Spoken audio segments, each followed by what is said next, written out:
ગઢડાના આલેચના માલધારીઓને લઈ આપમાં જોરદાર ડખો જોવા મળ્યો। ચૈતર વસાવાની માંગથી વિપરીત ઈસુદાન ગઢવીનું નિવેદન।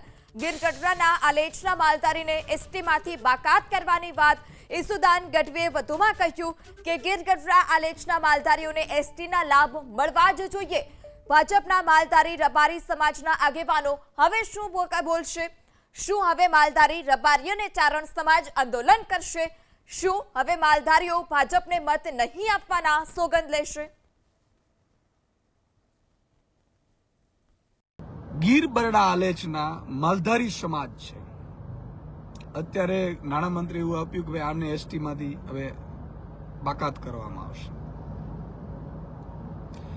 બીજા જે રહે છે એ તો એને કદાચ એસટીને નહીં મળતા હોય, ના મળવા જોઈએ। આદિવાસી સમાજ છે એસટીનું, આલેચના જે માલધારીઓ છે એમને એસટીના રિઝર્વ પેલા મળતા હતા, એમાંય આ લોકોએ આજે ના પાડી, કીધું કે અમે આને હટાવવા માંગીએ છીએ। ભુવા હતાઓને મારી વિનંતી કરવી છે, ભાજપ કરીને બહુ આપણે કૂદકે ચડ્યા હતા। મારે તમામ રબારી સમાજ, ભરવાડ સમાજ, ચારણ સમાજ, ગઢવી સમાજના આગેવાનોને કેવું છે જે ભાજપમાં છે, બોલો શું કરશો? ભાજપને કહેશો? અને તમને ખબર હોય તો ગીર બરડા આલેચ માટે ભુવા હતા સહિત બધા લોકોએ આંદોલનો કર્યા હતા પોરબંદરમાં। અમારા પ્રવીણ રામ પણ બધા ત્યાં હતા।